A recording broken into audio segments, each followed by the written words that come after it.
Assalamualaikum warahmatullahi wabarakatuh. A'udzubillahi minasyaitonirrajim. Bismillahirrahmanirrahim. Innal hamdalillah nasta'inuhu wa nastaghfiruhu wa nu'minu bihi wa natawakkalu alayh. Wa na'udzu billahi min shururi anfusina wa min sayyiati a'malina. May yahdihillahu fala mudilla lahu wa may yudlilhu fala hadiya lahu. Asyhadu an la ilaha illallah wahdahu la syarika lahu wa asyhadu anna Muhammadan abduhu wa rasuluh.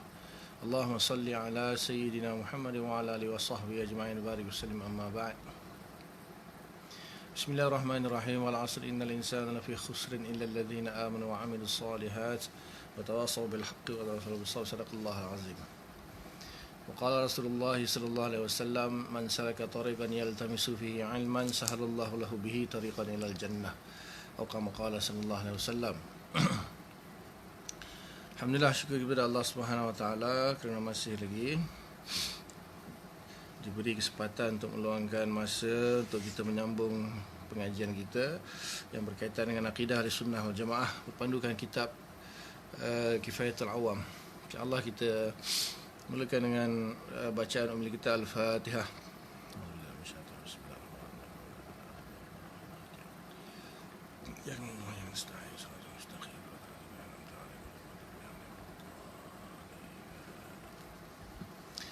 Assalamualaikum warahmatullahi.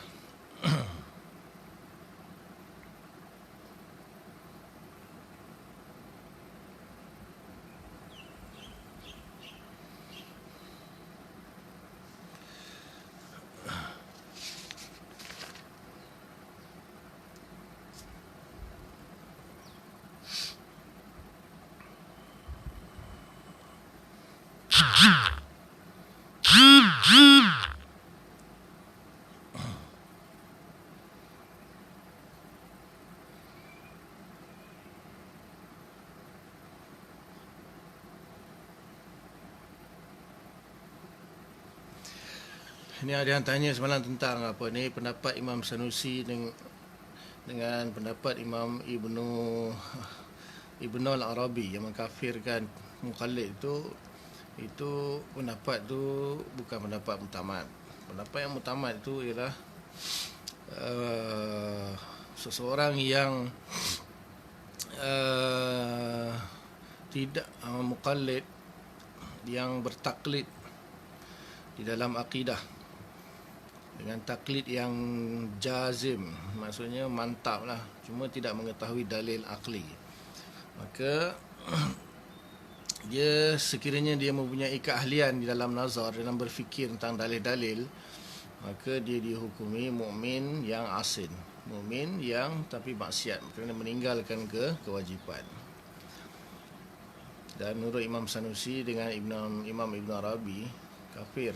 Tapi dalam matan tu dia kata Imam Sanusi rujuk balik qaul dia. Tapi dia kata lam nara, lakinna lam nara fi kutubihi. Maksudnya kata Imam Majuri di sinilah Syekh Fudhali, dia lam nara tu bukannya tak ada, maksudnya mungkin dia tak jumpa. Mungkin dia tak jumpa. Jadi ada dalam kitab Syarah Muqaddimat tu.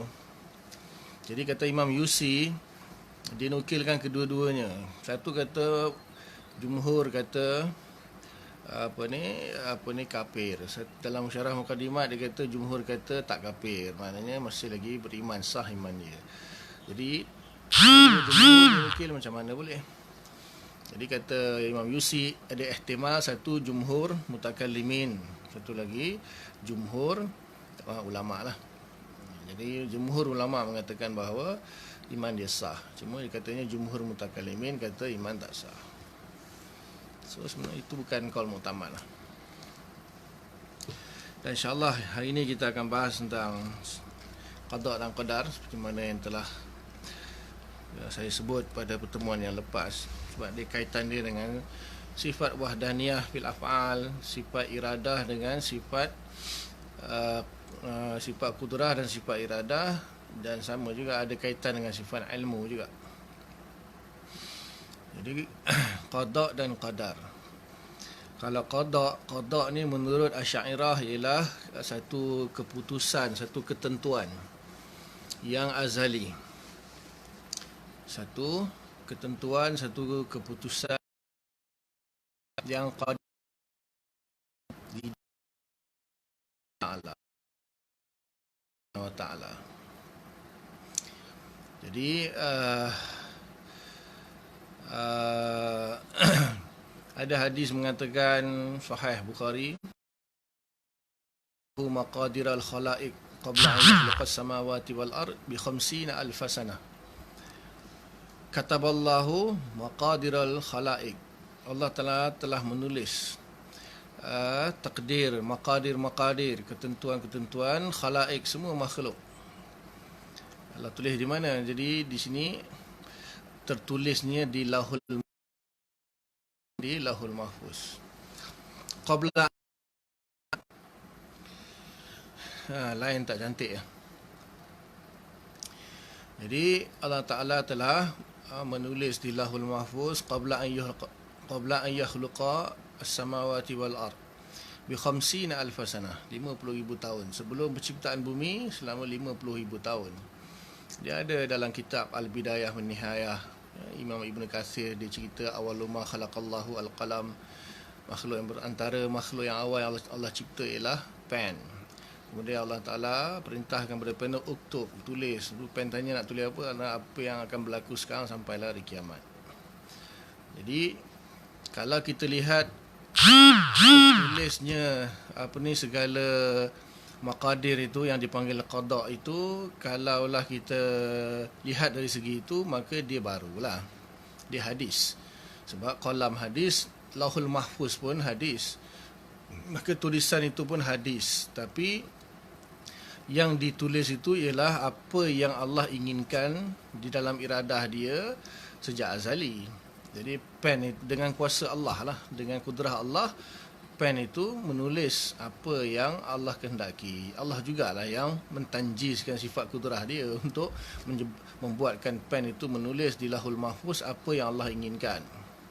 Maka di sini ada dua. Satu, di dalam iradah Allah dia qadim. Jadi qada dalam iradah Allah dia panggil qada lah. Qada dalam iradah Allah Ta'ala itu qadim, tidak boleh hadis. Kita dah bahas kan, iradah Allah Ta'ala tidak boleh berubah-ubah, dan kalau berubah-ubah lemah. Jadi apabila pen itu menulis di Lauhul Mahfuz, maka tulisan itu barulah. Apa yang tertulis itu memang baru, tapi ditulis 50,000 tahun sebelum diciptakan langit dan bumi. Okey. Kemudian ada qaul mengatakan bahawa setiap tahun kan malam nisfu Sya'ban itu diturunkan. Assalamualaikum warahmatullahi wabarakatuh. Pada malam nisfu Sya'ban itu diturunkan qada ataupun maqadir, ketentuan setiap makhluk pada malam nisfu Sya'ban diturunkan setiap tahun. Untuk tahun tu je semua takdir diturunkan pada malam tersebut. Maklumat daripada Lauhul Mahfuz itu, ketentuan semua dibawa dan diturunkan, kemudian disampaikan maklumat itu kepada malaikat-malaikat yang bertugaslah untuk menjaga langit dan bumi setiap tahun. Kemudian dalam hadis juga mengatakan bahawa apabila bayi itu lahir, maksudnya di dalam kandungan ibu kan, 40 hari air mani, 40 hari jadi darah, 40 hari jadi mudghah, nutfah, alaqah, mudghah. Jadi setelah 4 bulan atau 120 hari, maka diutuskan malaikat. Summa yursilu ilaihil malak, kemudian diutuskan kepada seorang malaikat, fakataba alaihi arba'ah, ditulis, malaikat itu menulis ke atas janin itu. Sebelum tu wa nufikha fihi ruh, ditiupkan roh, kemudian summa ursila ilaihil malak, diutuskan kepadanya seorang malaikat menuliskan 4 perkara. Iaitu Allah Ta'ala tulis rezekinya, ajalnya, amalnya, dan juga sa'idun au syaqiyun, sama mana dia sa'id atau syaqi, maksudnya ahli syurga atau ahli neraka. Dituliskan bagi setiap manusia yang akan lahir. Kemudian ada tulisan-tulisan yang ditulis oleh malaikat raqib atid kan. Ma yalfizu min qaulin illa ladaihi raqibun atid. Setiap apa yang manusia kerjakan, apa manusia katakan, semuanya dicatat oleh malaikat raqib atid. Jadi di sini ada beberapa peringkat lah, ada beberapa peringkat ketentuan itu. Jadi kalau dalam iradah Allah dia memang qadar, kemudian di lahul mahfuz, kemudian di dalam catatan malaikat yang bawa turun tu, kemudian yang terakhirnya raqib dan atid lah. Yalah, itu memang berdasarkan apa yang kita buat, maka dia mesti kena bersesuaian dengan apa yang Allah takdir. Walaupun malaikat itu menulis apa yang kita buat, jadi nak membandingkan, maknanya apa yang kita buat itu memang bersesuaian dengan apa yang ditakdirkan. Tapi itu hanya sekadar nak memberi peringatan kepada manusia supaya dia takut apa yang diucapkan, apa yang dibuat akan ditulis. Padahal sebenarnya memang sudah ditakdirkan. Okey, kemudian memanglah lafaz qada dan qadar ni ada khilaf di antara Asy'ariyah dengan Maturidiyah. Tak ada masalah lah. Cuma Maturidiyah dia agak terbalik dengan kita. Makna qada kita adalah makna qadar Maturidiyah, dan makna qadar kita makna qada Maturidiyah. Okey, tak apa. Maturidiyah kita letak tepi dulu. Itu qada, ketentuan yang sejak azali. Ditulis itu tak ada apalah. Kemudian qadar. Qadar ini ialah ijad. Maksudnya mentanjizkan atau mengijadkan apa yang sudah dia qadakan. Apa yang Allah Taala sudah inginkan, maka Allah Taala laksanakan dengan kudrah, dengan sifat kudrah. Jadi Allah Ta'ala mentanjizkan kudrah dia, tanjizi hadis lah. Maka terjadilah bersesuaian dengan iradah dia. Tak mungkin berlawan dengan iradah dia. Jadi itu qada dan qadar. Jadi timbul persoalan, bahkan bersesuaian dengan ilmu dia lah. Kalau ikutkan tertib ta'akul, ilmu, iradah, kudrah. Maksudnya Allah Ta'ala sudah mengetahui. Kemudian iradah dan ilmu Allah qadim. Kemudian iradah Allah Ta'ala ialah keinginan Allah Ta'ala bersesuaian dengan ilmu dia. Tak mungkin bersalahan dengan ilmu dia. Tak mungkin. Dan juga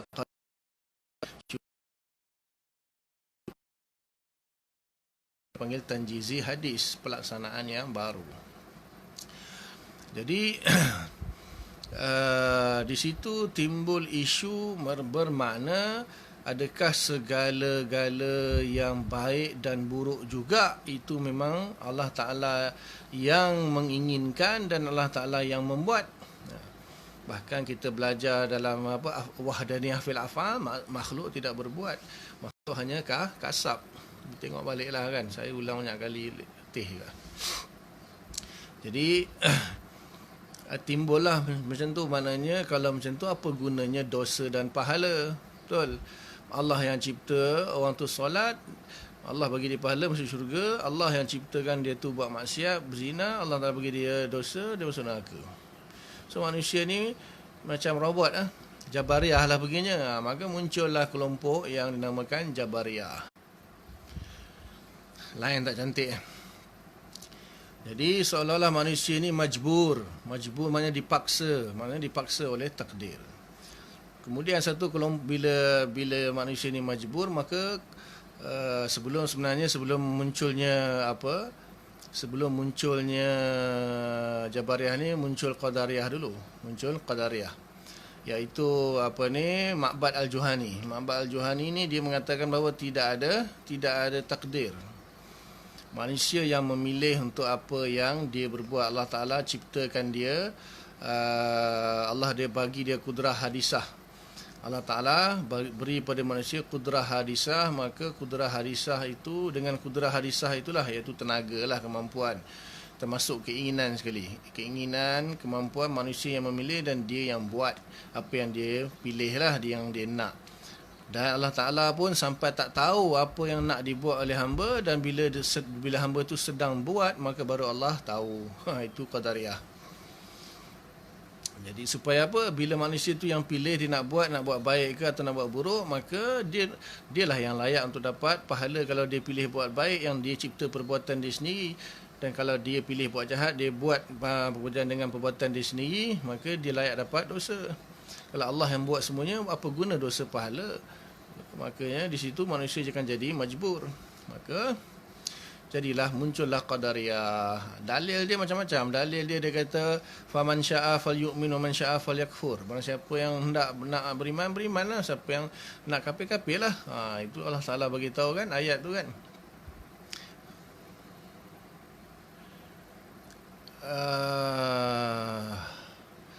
Ada yang terputus sikit tadi. Ada 2 kali terputus ni, tak tahu lepas ni dia putus balik ke, wallahu alam. Memang line tak cantik.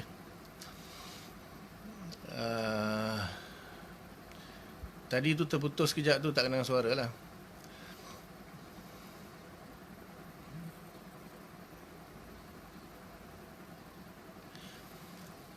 Jadi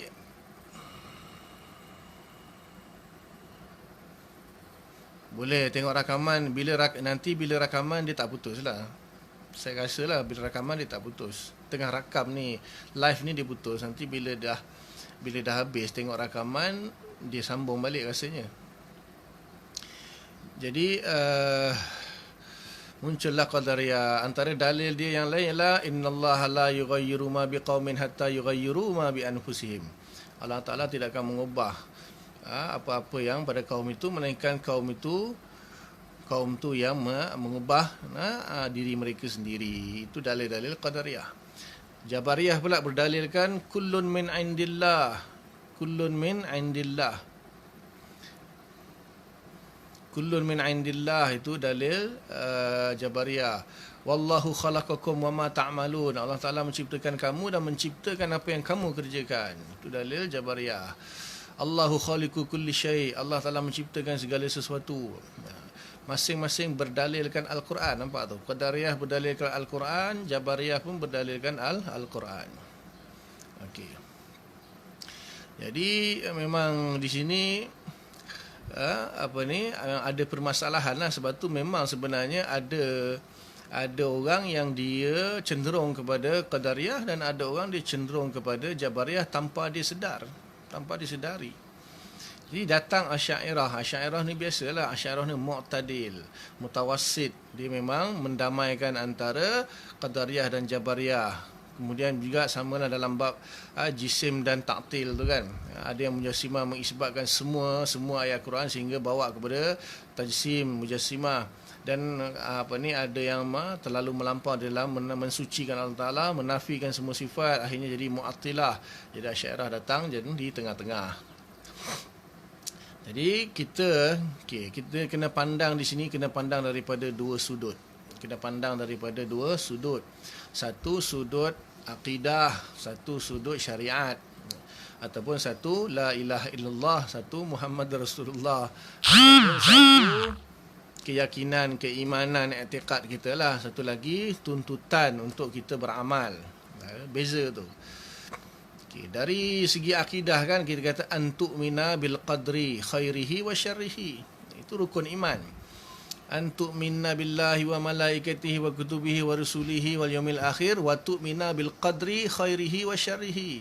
Kita kena beriman kepada takdir Allah Taala, baik dan buruk daripada Allah Taala. Itu beriman, beriktikad Allah yang buat segala-galanya, wahdaniyah fil af'al. Kemudian semuanya keinginan Allah. Wa ma tasyauna illa an yasha Allah. Allahu khaliqu kulli syai'. Wallahu khalaqakum wa ma ta'malun. Betul, ayat tu kita percaya, kita wajib imani. Cuma dari sudut zahirnya, dari sudut syariatnya, kita disuruh beramal. Nabi kata i'malu, beramallah kamu. Fakullun muyassarun lima khuliqalah. Setiap orang tu akan dipermudahkan terhadap apa yang dia ditakdirkan. Sahabat pun confused. Sahabat pun tanya, kalau semuanya dah ditetapkan, nak buat apa? Kita beramal. Nabi kata i'malu, beramallah kamu. Fakullun muyassarun lima khuliqalah. Setiap orang akan dipermudahkan terhadap apa yang dia ditakdirkan. Kemudian banyak lagi lah Allah perintahkan. Allah kata aqimus solah wa atuz zakat. Allah suruh kita solat, Allah suruh kita tunaikan zakat. Dan Allah kata la taqrabuz zina, jangan kita dekati zina kan, jangan kita buat maksiat. Ati Allah wa ati Rasul, taat Allah taat Rasul. Perintah suruh. Kalau dah takdir nak buat apa suruh perintahkan lagi kan. Jadi kita kena seimbang dalam mandang perkara ini. Dari segi i'tikad kita, kita meyakini bahawa memang semuanya sudah ditentukan oleh Allah Ta'ala. Tetapi dalam masa yang sama, Allah Ta'ala menyuruh kita berusaha, berikhtiar untuk memilih dan melaksanakan. Dan perkara ini tidak boleh dinafikan oleh sesiapa pun, kerana dia tidak boleh memandang hanya kepada dalil. Lihat kepada realitinya. Okey, sekarang ni saya nak tanya okey. Apabila manusia, sementara manusia tu ada keinginan ke tak ada keinginan? Kita ni diberi keinginan ke tidak? Kita ni ada keinginan, pilihan, ikhtiar ke tidak? Siapa yang jawab tidak tu bohong lah. Sebab setiap manusia ada keinginan kan. Setiap manusia ada keinginan. Tak boleh dinafikan dia ada keinginan dia. Walaupun keinginan tu Allah yang bagi, tapi dia boleh memakai keinginan dia tu, mengkasapkan keinginan dia. Cuma keinginan dia tu tidak boleh memberi kesan. Keinginan dia tidak boleh memberi kesan. Okey. Apabila manusia menginginkan untuk melakukan sesuatu perkara, adakah semua keinginan manusia itu jadi semua? Adakah apabila manusia itu menginginkan sesuatu perkara, semua yang dia inginkan tu jadi semua? Ataupun apakah apa yang manusia inginkan itu tak jadi semua?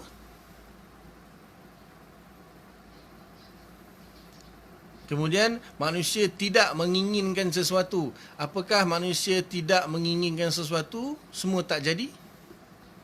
Atau dia tak inginkan sesuatu tapi semua jadi? So dia ada 4. Di sini ada 4. Ada 4. Yang pertama, manusia menginginkan sesuatu, kalaulah keinginan dia itu bersesuaian dengan takdir Allah, jadi. Yang kedua, manusia menginginkan sesuatu tetapi tidak bersesuaian dengan takdir Allah, tak jadi.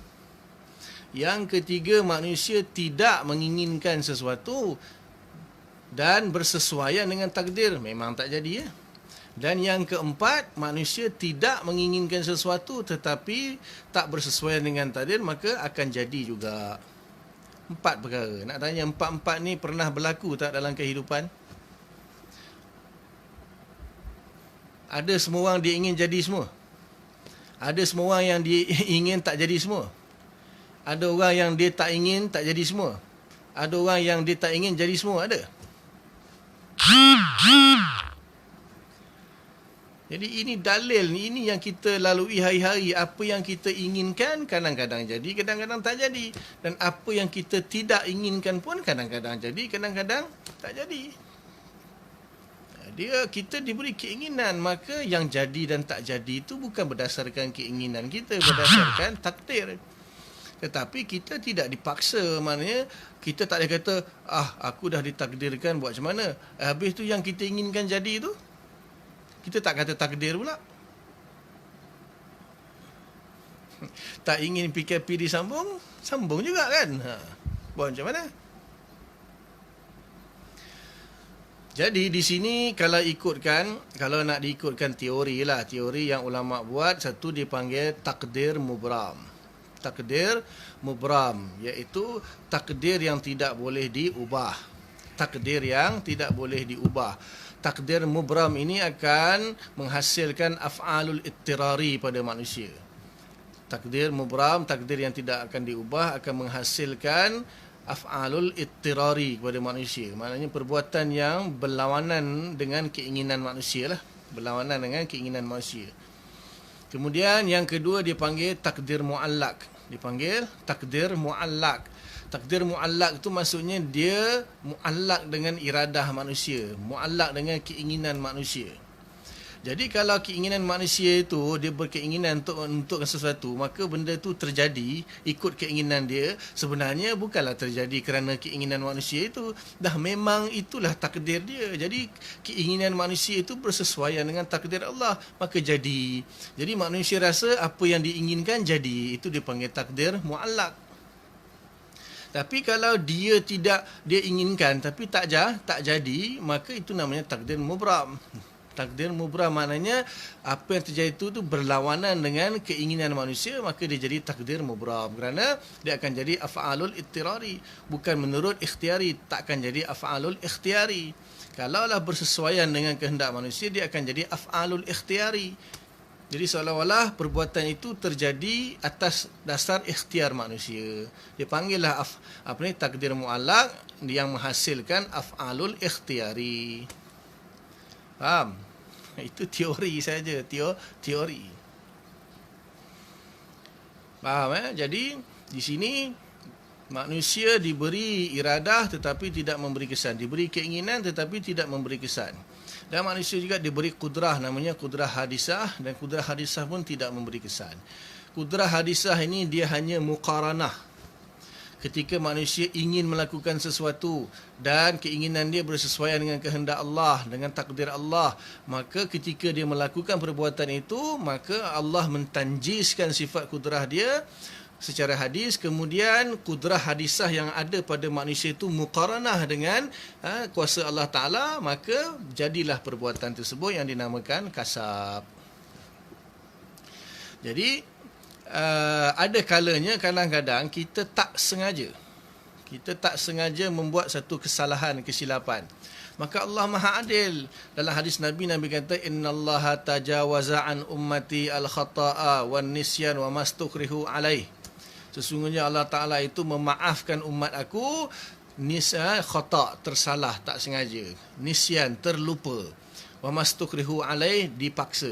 Nama dia khata', nisyan, dia ikrah, maka dia ni tak berdosa, tak tulis dosa dalam pahala, kerana dia bukan buat atas dasar niat. Jadi sebab itulah manusia itu diberi dosa dan pahala atas dasar niat dia, keinginan dia. Maka diberi dosa dan pahala atas dasar niat dan keinginan dia. Memang keinginan, keupayaan untuk memilih dan berniat atau berikhtiar datang dari Allah Ta'ala juga. Memang datang dari Allah, tapi kita yang memilih. Jadi atas dasar pilihan itulah kita akan diberi dosa dan pahala. Sebab tu ada orang kalau buat salah tak sengaja, dimaafkan. Mungkin dia kena hukum di dunia, contohnya tersalah membunuh dengan tak sengaja, dia panggil qatl ghairu amad. Dia ada qatl amad, syibih amad dengan khata'. Qatl yang khata', membunuh akan ada 3 hukum dalam mazhab Syafi'i.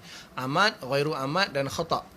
Sengaja bunuh, kemudian serupa dengan sengaja, dia tak niat nak bunuh tapi dia pukul sampai mati, iaitu syibih amad. Satu lagi khata', dia langsung diingatkan ada nak memburu rusa dalam hutan, tengok gerak tembak-tembak, rupanya ada manusia tengah buat projek dalam hutan, dia tembak mati, itu khata'. Tapi tetap dihukumi, tapi tak ada dosa. Maksudnya kita cerita pasal dosa dan pahala. Kadang-kadang hukuman di dunia terpaksa diberi kerana benda itu ada maslahat. Begitu juga melafazkan talak kan, tak sengaja, itu jatuh talak, tapi taklah dianggap sebagai benda itu berdosa kerana itu adalah perbuatan yang tak sengaja. Talak pun tak berdosa pun, cuma adalah talak bid'ah itu berdosa lah, haram talak ketika isteri tengah haid dan sebagainya. Okey, itu bab qada dan qadar. Jadi kesimpulannya, Asy'ariyah mengatakan kita dari sudut i'tiqad kita macam Jabariyah lah, tapi kita bukan Jabariyah. Memang itu betul. Kita wajib beriktikad bahawa segala-galanya sudah ditentukan oleh Allah Ta'ala, tidak akan berlaku melainkan apa yang telah ditentukan oleh Allah Ta'ala. Tetapi di dalam masa yang sama kita disuruh berusaha dan berikhtiar. Itulah Asy'ariyah. Titik. Jangan tanya lebih-lebih lagi. Kalau tanya lebih-lebih lagi, membuka pintu, pilih. Pintu nak pergi Jabariyah boleh, pintu nak pergi Qadariyah boleh, pintu nak pergi Mu'tazilah pun boleh. Mu'tazilah ni dia cabang daripada Qadariyah sebenarnya. Mu'tazilah ni dia cabang daripada Qadariyah. Mu'tazilah mengatakan setiap perbuatan yang baik itu Allah yang buat, setiap perbuatan yang buruk itu manusia yang buat. Dia kata tak mungkin nisbahkan perkara yang buruk kepada Allah. Okey. Cara nak jawab dia. Okey, kita tanya Mu'tazilah. Allah Subhanahu Wa Taala suruh kita buat baik ke suruh kita buat jahat? Mestilah dia jawab Allah Taala suruh kita buat baik lah. Bahkan Allah melarang kita buat jahat. Okey. Yang kedua, Allah Ta'ala suka kita buat baik ke atau Allah Ta'ala suka kita buat jahat? Allah suka kebaikan ke Allah suka keburukan? Dia kata mestilah Allah Ta'ala suka kepada kebaikan. Okay, kemudian kita tanya dia lagi, kalaulah Allah Ta'ala suka kepada kebaikan, tidak suka kepada keburukan. Okay, kalaulah seseorang manusia itu melakukan keburukan, mampu atau tidak Allah Ta'ala menghalangnya? Faham Allah suruh kita buat baik, larang kita buat buruk. Dan Allah tak suka kita buat buruk, Allah suka kita buat baik. Okay, sekarang ni apabila manusia itu melakukan satu keburukan, mampu ke tidak Allah menghalang manusia itu buat buruk? Kalau kata tak mampu, mustahil. Kalau mampu, kenapa Allah tak halang? Kalau Allah mampu untuk menghalang satu manusia itu berbuat keburukan, kenapa Allah tak halang? Sedangkan Allah tak suka keburukan dan Allah tak suruh keburukan. Kenapa Allah tak halang? Apabila sesuatu manusia nak buat keburukan, kenapa Allah tak halang manusia itu buat keburukan? Adakah kerana Allah suka keburukan? Ataupun kerana Allah Ta'ala memang suruh buat keburukan? Mustahil. Habis itu kenapa Allah tak halang? Sebab keburukan itu Allah yang tentukan, Allah yang buat. Sebab tu Allah Ta'ala tidak halang pasal apa? Dia yang buat. Kalau memang manusia itu yang buat keburukan, sedangkan Allah tak suka keburukan, Allah tak suruh keburukan, kenapa Allah biar berlaku? Jadi sebab tu memang Allah yang takdirkan keburukan itu berlaku. Kalau macam tu Allah Ta'ala suka benda buruk lah. Ingat, orang yang menciptakan keburukan tidak buruk. Yang menciptakan keburukan tidak buruk. Yang berlaku keburukan itu yang buruk. Contoh mudah saja. Ada orang dia lukis. Lukisan orang tengah solat.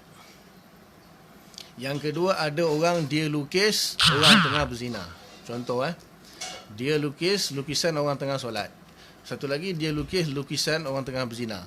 Nak tanya, yang pelukis tu solat, bila dia lukis orang solat, dia solat. Berarti dia melukis orang berzina, jadi dia penzina. Ya ke? Apabila seorang tu melukis orang tengah berzina, adakah dia berzina? Dia pelukis saja. Kamu goreng cokodok, sebahagian cokodok menjadi, sebahagian cokodok hangit. Jadi kamu yang hangit ke cokodok yang hangit? Jadi pencipta kepada keburukan tidak buruk. Yang buruk itu berlaku apabila berlaku keburukan. Habis kesianlah dia, Allah cipta keburukan jadi pada dia. Sebenarnya Allah ciptakan keburukan yang dia dihukumi baik atau buruk menurut niat dia. Kalau dia ada berniat untuk buat keburukan, maka Allah Ta'ala menciptakan keburukan pada dia, maka dia diberi dosa kerana niat dia ingin melakukan keburukan. Tak puas hati juga. Okey, bagi jawapan checkmate. La yus'alu amma yaf'alu wa hum yus'alun. Ayat Al-Quran checkmate. La yus'alu amma yaf'alu wa hum yus'alun. Allah Subhanahu Wa Taala tu tidak ditanya terhadap apa yang dia berbuat, sebaliknya manusialah, kamulah yang akan ditanya. Mustahil Tuhan itu dipersoalkan. Mustahil Tuhan itu dipersoalkan. Itu setakat tu mudah saja. Jadi penjelasan yang mudah setakat tu saja. Nak pergi mana lagi, pilih Qadariyah, Jabariyah, Mu'tazilah, pilih.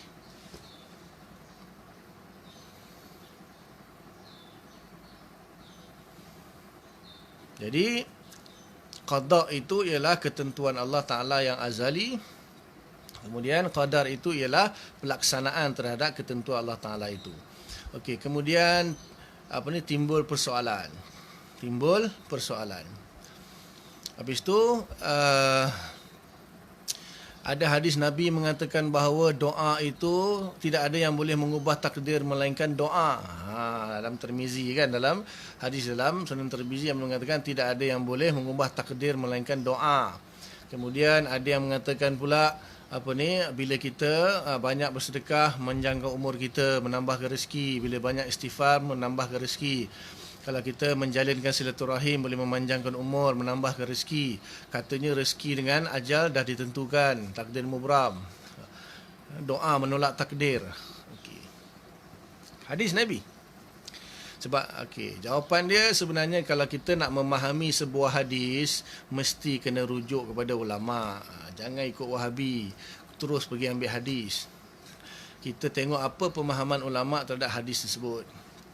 Okey, saya tanya kalau orang itu faham maknanya takdir boleh doa boleh mengubah takdir Okey. Sekarang ni sudah ditakdirkan penyakit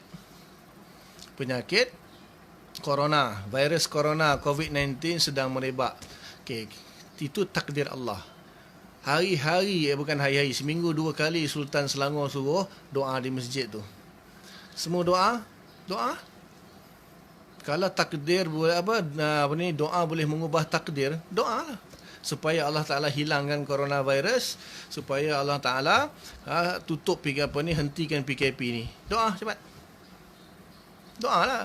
Panggil tu yang paling alim sekali dalam dunia ni, suruh doa. Semua kita doa. Doa mengubah takdir. Doa bagi berhenti, bagi hapusnya corona, cepat doa. Ya Allah, hapuskan coronavirus sekarang juga. Ya Allah, hapuskan coronavirus sekarang juga. Ya Allah, hapuskan COVID-19 sekarang juga. Doa. Ada mengubah takdir. Kata doa mengubah takdir. Doa boleh. Okey. Contoh yang lain, mak ayah saya dah meninggal. Saya doa, ya Allah, kau sudah mentakdirkan mak ayah saya meninggal pada umur sekian. Ya Allah, tukar takdir, hidupkan semula mak ayah saya. Boleh?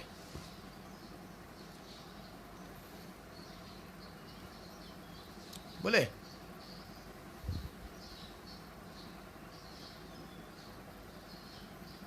Kalau doa itu boleh mengubah takdir, nak tanya, kenapa takdir-takdir yang lepas tu tak berubah pun?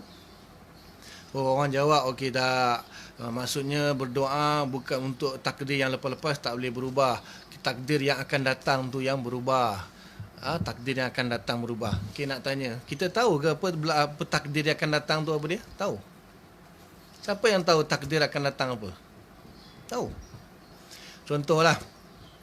Contohnya, seolah-olah orang itu ditakdirkan mati pada umur 70 tahun. Contoh kalau dia tahulah ni, dia dapat tahu malaikat datang bisik, "Oh, engkau mati umur 70 tahun." Waktu dia dengar ulama dia, "Ya Allah, bagilah aku panjang umur lagi, aku nak jadi macam Dr. Mahathir, umur 90 tahun, 100 tahun, bagilah aku mati umur 100 tahun." Amin. Tu malaikat datang, Allah Ta'ala dah ubah takdir, Allah Ta'ala dah tambah umur kau sampai jadi 100. Macam tu ke?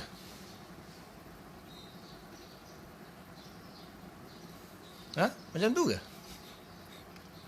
Kita pun tak tahu apa yang akan berlaku. Kita pun tak tahu takdir itu berubah atau tidak. Kita rezeki banyak ni contohnya. Contoh yang lain, kita ada rezeki banyak. Kita lah ujung bulan ni, Makcik Kiah dapat 8,000, kita dapat 1,000 je. Doa takdir, ya Allah, Makcik Kiah dapat 8,000. Saya dapat 1,000 je. Ubahlah takdir, saya nak 8,000 juga macam Makcik Kiah. Okey, amin. Tu malaikat datang. Okey, Allah terima doa engkau. Engkau ditakdirkan dapat 1,000. Lepas tu, kau dah doa, Allah Ta'ala ubah takdir. Kau dapat 8,000 macam Makcik Kiah. Ya, macam tu ke?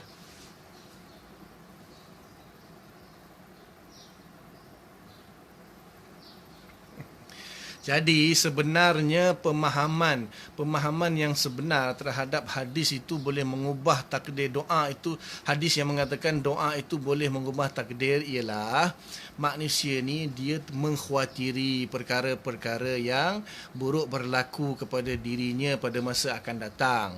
Dia tak tahu, dia khawatir dan dia tak tahu pun. Dia tak tahu perkara apa yang akan berlaku, tapi dia khawatir benda yang buruk berlaku kepada dia, maka dia berdoalah kepada Allah supaya dihindari terhadap perkara-perkara yang buruk. Ya Allah, janganlah engkau mentakdirkan aku dengan takdir-takdir yang buruk. Betul? Jadi adakah takdir dia diterima ke, atau doa dia diterima ke tak diterima ke? Kalau betul lah semua takdir doa itu boleh menolak takdir, maka semua orang yang berdoa supaya dia tidak dikenakan takdir yang buruk, maka tak ada seorang pun akan kena takdir yang buruk. Betul? Tapi kita dah doa kena juga. Kita dah doa kena juga, betul? Jadi sebenarnya tujuan doa itu bukanlah untuk mengubah takdir. Cuma oleh kerana manusia itu khawatir akan takdir yang buruk, sebab itu Nabi suruh berdoa banyak. Jadi tujuan sebenarnya doa itu ialah untuk merealisasikan perhambaan diri kita kepada Allah. Kita ni sangat-sangat berhajat kepada Allah.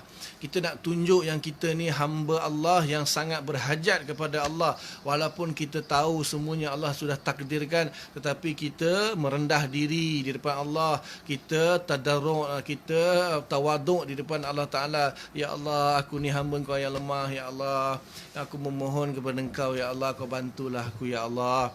Sekiranya takdir yang doa yang terbaik itu, kau bantukanlah aku supaya aku kuat menghadapi takdir-takdirmu, ya Allah. Itu doa yang terbaik. Segalanya Engkau lah yang menentukan segala sesuatu. Aku tidak dapat mengubah segala-galanya. Kau bantulah aku untuk menghadapi takdir-takdir dengan baik, ya Allah. Itulah maksudnya doa. Kalau doa boleh mengubah takdir, kita nak tanya sekarang ni, lepas Muhyiddin Yassin ni siapa jadi Perdana Menteri? Ya Allah, bagilah aku jadi Perdana Menteri. Semua orang doa nak jadi Perdana Menteri. So Allah Ta'ala ubah takdir, lantik semua jadi Perdana Menteri. Boleh? Satu negara 2 juta Perdana Menteri. Boleh? Jadi takdir itu tidak berubah. Ada sebagian pendapat mengatakan berlakunya perubahan takdir itu pun sudah ditakdirkan. Contohnya Allah Ta'ala menetapkan seseorang tu rezeki dia sekian, kemudian dia berdoa, dia buat amalan, kemudian Allah menambahkan rezeki dia. Jadi penambahan itu pun sudah ditakdirkan. Sebab tu yang berubahnya itu hanya kata ulama, ada ayat Quran mengatakan yamhullahu ma yasha' wa yuthbit. Allah memadam apa yang dia kehendaki dan Allah menetapkan apa yang dia kehendaki. Lahu ummul kitab, dan baginya ada ummul kitab. Jadi ulama mengatakan bahawa yang diubah itu, yang dipadam dan diubah itu, ada pendapat yang mengatakan tulisan malaikat malaikat Aqid dan Atid. Ada yang mengatakan yang diturunkan pada setiap tahun itu, pada malam nisfu Syaban itu boleh diubah. Tapi perubahan itu pun bergantung kepada tulisan asal di Lauhul Mahfuz. Tetapi di Lauhul Mahfuz ini pun ada yang khilaf juga. Ada yang kata di Lauhul Mahfuz itu boleh ubah, ada yang kata di Lauhul Mahfuz tidak boleh ubah. Yang ubah itu hanya catatan malaikat. Khilaf lah. Tapi yang sepakatnya di dalam iradah Allah tidak berubah. Kalau berlaku perubahan pun dalam iradah Allah, perubahan itu sendiri sudah dikehendaki Allah. Allah yang menghendaki perubahan tersebut. Tak mungkin berlaku perubahan pada iradah Allah Ta'ala. Di Lauhul Mahfuz ada khilaf. Ada yang kata ayat yamhullahu ma yasha' wa yuthbit itu berlaku juga kepada Lauhul Mahfuz. Ada ulama mengatakan tidak, pada Lauhul Mahfuz tak akan berubah. Yang berubah tu pada catatan malaikat yang diturunkan setiap tahun ataupun setiap hari. Dia ada kan setiap tahun, setiap bulan, setiap minggu, setiap hari. Setiap hari Senin dan Khamis kan ditukar buku mingguan. Jadi yang berubah itu selain daripada Lauhul Mahfuz menurut sebagian pendapat. Wallahu a'lam, itu khilaf. Jadi kalau lagi iskal lagi, kalaulah semua baik dan buruk tu daripada Allah Ta'ala, kenapa Ustaz bila akhir-akhir kuliah Ustaz kata setakat ni saja, apa yang baik daripada Allah Ta'ala, apa yang tak baik daripada saya sendiri, kelemahan saya sendiri. Ustaz cakap, dia cakap lah dia sampaikan lain, jadi dia amalkan lain. Amalkan lain. Jadi kita kata itu adab. Bila kita kata segala yang baik itu daripada Allah, segala yang buruk itu atas kelemahan saya, itu adab kita dengan Allah Ta'ala. Maknanya kita i'tiqad kita memang baik dan buruk daripada Allah Ta'ala. Wa tu'mina bil qadri khairihi wa syarrihi minallahi Ta'ala. Tapi bahasa kita takkanlah kata yang buruk daripada Allah Ta'ala. Takkan kita nak doa. Contoh, wahai pencipta babi, ampunlah dosaku. Wahai pencipta babi, hapuskanlah PKP. Siapa cipta babi? Allah cipta babi. Boleh tak kita kata, wahai pencipta babi, itu kurang hajar nama dia. Kalau tak percaya, pergi jumpa. Wahai Perdana Menteri yang kentut busuk, tolonglah hentikan PKP. Wahai Perdana Menteri yang kentut busuk. Ada ke Perdana Menteri kentut wangi, nak tanya? Sebab dia Perdana Menteri, dia kentut wangi. Dia, wahai Perdana Menteri yang kentut busuk. Memanglah Perdana yang kentut busuk. Tapi kalau cakap macam tu depan Perdana Menteri, kena lempang lah dengan bodyguard dia. Dia tak ada adab. Jadi bila kita bercakap, bukanlah kita menyandarkan keburukan kepada kita, bukan berarti kita meyakini. Faham Itu sedikit sebanyak tentang perbahasan qada dan qadar. Kaitan dia dengan setelah sifat ilmu Allah. Ilmu Allah Ta'ala itu qadim, maknanya takkan berubah-ubah. Ilmu Allah Ta'ala tak bertambah, tak berkurang, tak berubah. Dan apa yang Allah inginkan itu sudah diketahui oleh Allah, maka keinginan Allah juga qadim. Keinginan Allah juga tidak akan berubah-ubah, tidak akan bertambah, tidak akan berkurang. Bersesuaian dengan ilmu Allah. Begitu juga dengan takdir Allah Ta'ala, pelaksanaan dia, Allah Ta'ala laksanakan dengan kudrah dia. Maknanya ilmu, iradah dan kudrah. Bukanlah ikut susunan tertib tu, berarti ilmu dulu, lepas tu baru iradah, lepas tu baru kudrah. Ni dipanggil tertib ta'akul ataupun tertib ikhbari, tertib tazkiri. Jadi maknanya benda itu bila kita cerita, itulah dia punya apa? Dia punya manusia bila diberitahu, bila dia beritahu PKP akan bersambung lagi, dia dapat tahu. Bila lepas dia dapat tahu, baru timbul keinginan, alamak aku kena pergi beli makanan buat stok. Sebab dia dapat tahu PKP akan disambung lagi, maka dia timbul keinginan untuk beli barang-barang buat stok. Lepas tu bila dah ada iradah dia, keinginan dia, lepas tu dia pergilah pergi kedai. Jadi yang pertama ilmu, yang kedua iradah, lepas tu kudrah. Bagi Allah Ta'ala tak ada. Allah Ta'ala ilmu, sifat dia semuanya qadim, tak ada awal, tak ada akhir. Cuma tertib ta'akul itu, tertib tazkiri atau tertib ikhbari itu hanya ada ikut susunan lah. Faham Jadi setiap hari kan dalam Al-Quran Allah kata kullu yawmin huwa fi sya'n. Setiap hari Allah Ta'ala itu sibuk dengan urusan dia. Jadi bukanlah urusan Allah Ta'ala itu baru nak bermula, bukan ibtidaan tapi ibdaan. Allah Ta'ala hanya menzahirkan sahaja apa yang sudah dikehendaki dengan mentanjizkan sifat kudrah. Maka tanjizi ini kan amrun i'tibari. Jadi tak ada masalah kalau tanjizi itu tajaddud, berubah-ubah. Tanjizi itu dia tajaddud kan, wujud ba'dal adam, taghayyur, tajaddud. Tak ada masalah sebab apa? Tanjizi ini, ta'alluq tanjizi itu benda yang amrun i'tibari. Amrun i'tibari tidak qaim bizat Allah Ta'ala, tidak qaim bisifat Allah Ta'ala. Dia amrun i'tibar saja. Maka tidak ada masalah kalau benda itu tajaddud. Faham ada soalan nak tanya? Jadi kita akan sambung nanti insya-Allah tentang sifat ilmu lah. Sifat ilmu.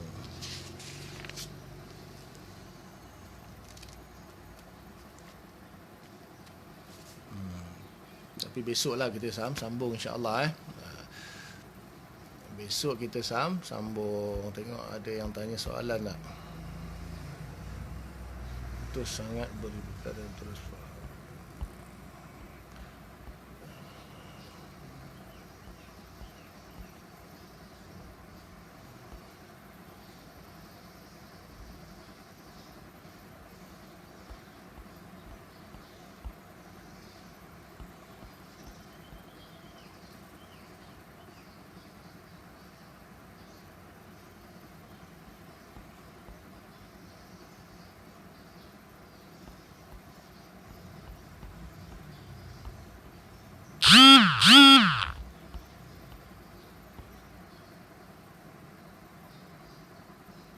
Niyatul mu'min khairun min amalihi.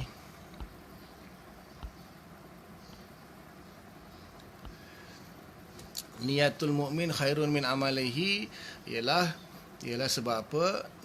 Dikarenakan niat itulah dia diberi pahala.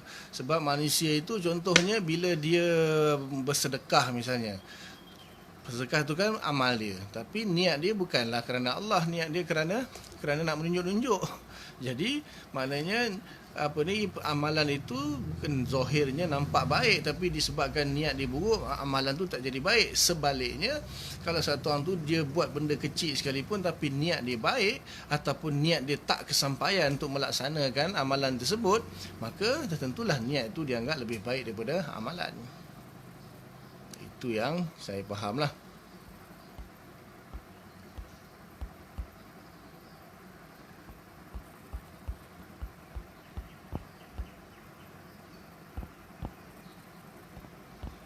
Okay, tentang doa. Okay.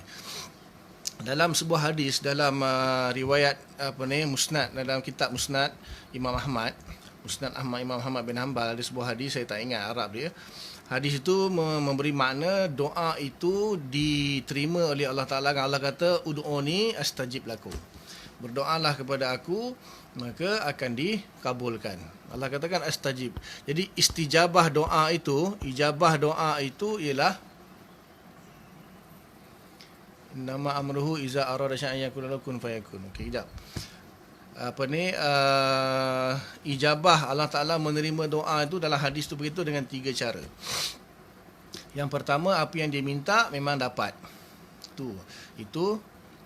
Yang kedua, itu dah sedekah boleh manyangkan umumnya penyakit, takdir boleh berubah ikut setengah. Dah dijelaskan tadi dengar awal balik. Jadi doa itu boleh diterima. Yang pertama, apa yang dia doa Allah Ta'ala bagilah. Yang kedua, dia doa Allah tak bagi, tetapi Allah tukar dengan menghilangkan musibah. Contohnya dia minta duit. Dia minta duit untuk bayar. Contoh. Ya Allah, bagilah aku 1,000, aku nak bayar hutang. Dia nak bayar hutang sebab dia ada hutang 1,000. Dia minta Allah duit. Tapi Allah Ta'ala tak bagi dia 1,000 untuk bayar hutang. Tiba-tiba kawan dia bertelefon, hutang kau 1,000 kat aku, tak apalah, aku halalkan lah. Jadi Allah tukar kan. Bukan Allah tukar lah, sebenarnya Allah sudah takdirkan. Jadi kita nampak seolah-olah benda tu, doa kita Allah Ta'ala tak bagi kita 1,000. Kita minta duit 1,000 sebab nak bayar hutang. Tapi tiba-tiba Allah Ta'ala terima doa kita tu dengan bukannya Allah bagi kita 1,000 kita bagi hutang. Orang tu halalkan, tak payah bayar 1,000 tu, halal lah. Itu yang kedua. Yang ketiga, Allah simpan di akhirat. Allah simpan di akhirat. Apa yang kita doa, Allah kata Allah akan terima, tapi Allah tak bagi tahu aku akan terima sekarang, aku akan terima di dunia. Allah Subhanahu Wa Taala akan simpan di akhirat. Nanti sampai di akhirat nanti, bila kita di pada mahsyar, Allah tunjuk ini adalah pahala yang amalan-amalan yang kau buat. Itu dia pelik. Ya Allah, ini pahala ni untuk amalan apa? Kau ingat dulu dekat dunia kau doa minta tu, doa minta ni, doa tapi tak dapat kan? Ini dia, aku bukan tak dapat, aku simpan di akhirat. Lepas tu dia pun menyesal, ya Allah, kalau aku tahulah semua yang aku minta tu tak dapat kat dunia, dapat kat akhirat, lagi bagus. Kemudian tentang ayat iza arada syai'an an yakula lahu kun fayakun. Okey. Iza arada syai'an, jika Allah menghendaki sesuatu. Mana Allah inginkan sesuatu. An yakula lahu, maka Allah katakan padanya kun, jadilah, fayakunu, maka jadilah ia. Okay. Dia punya makna ayat tu mudah je, tapi ni saya saja nak huraikan. Bila Allah kata iza arada syai'an, Allah inginkan sesuatu, ayaqula lahu. Okey, ayaqula lahu. Ayaqula tu dia punya fa'il siapa? Iza arada syai'an, jika arada kita tahu fa'il dia Allah. Jika Allah menginginkan sesuatu. Ini pun dah iza arada tu kan dah menunjukkan bahawa dia bukan qadim. Lepas tu ayat dia ada makna dia, ni sajalah nak huraikan. Iza arada syai'an. Arada fa'il dia Allah, syai'an maf'ul dia ialah syai' sesuatu. Sesuatu tu yang dah wujud ke belum? Kalaulah kita kata arada syai'an, dah tentulah syai' itu syai' yang ma'dum, syai' yang belum wujud. Takkan Allah menghendaki sesuatu yang dah wujud, lepas tu Allah Ta'ala wujudkan lagi tahsilul hasil. Maka makna syai' yang ma'dum, syai' lughawi. Syai' secara lughawi iaitu syai' yang ma'dum. Allah inginkan sesuatu yang belum ada. Ayaqula. Ayaqula tu siapa? Okay, Allah jugalah dia kata. Ayaqula fa'al dia Allah juga. Lahu. Hu tu siapa? Dia kata hu tu syai'. Macam mana Allah bila ayaqula lahu, bila kita mengatakan sesuatu mesti ada mukhatab. Mesti ada mukhatab. Allah cakap kat siapa? Sekarang ni syai' belum ada. Takkan Allah Ta'ala bercakap kepada makdum, Allah bercakap kepada benda yang tak ada. Mustahil bercakap kepada benda yang tak ada. Bercakap mestilah kepada yang ada, sebab Allah guna sigat amar, kun. Al-amar. Kun tu fi'al amar, fi'al amar mesti ada mukhatab. Jadi mukhatab dia siapa? Dia kata mukhatab tu syai' lah. Syai' tak ada lagi. Kalau syai' dah ada, buat apa Allah nak jadikan dia? Syai' tak ada lagi. Syai' tak ada lagi, takkan Allah Ta'ala cakap kepada syai' yang tak ada. Sedangkan kun itu fa'al amar yang mana mesti ada mukhatab. Ada yang kata Allah Ta'ala berkata kepada kudrah dia. Allah Ta'ala sifat kalam itu berkata kepada, maknanya perintahkan kepada kudrah dia supaya mengadakan apa syai' yang diiradahkan oleh Allah Ta'ala. Maka di sini ada kudrah, ada iradah, ada kalam. Lepas tu fayakunu, jadilah syai' tersebut. Kalau nak difahamilah secara satu-satu. Tetapi di sini maknanya menurut ulama Asy'ariyah bukanlah bermaksud sekiranya Allah menghendaki sesuatu Allah akan sebut kun, tidak. Ayat itu menunjukkan bahawa Allah Ta'ala ini apabila dia ingin menciptakan sesuatu apa sahaja, maka semuanya mudah bagi Allah. Seolah-olah kalaulah kita kan, kalau kita nakkan sesuatu kita sebut kun, ataupun dalam bahasa Melayu jadi. Semudah itu. Bukanlah maksud setiap kali Allah nak ciptakan sesuatu Allah kena sebut kun, tidak. Maknanya Allah ayat itu mubalaghah, menunjukkan betapa mudahnya bagi Allah Ta'ala untuk menciptakan sesuatu yang dia inginkan. Jadi tidak perlu bersusah payah, semudah menyebutkan kun sahaja. Itu istilah alah kan kita kan, aku sebut je semua ikut. Itu mubalaghah sebenarnya. Jadi bukanlah ayat itu menunjukkan mesti Allah nak ciptakan sesuatu Allah mesti sebut kun, tidak. Itu Asy'ariyah punya faham lah.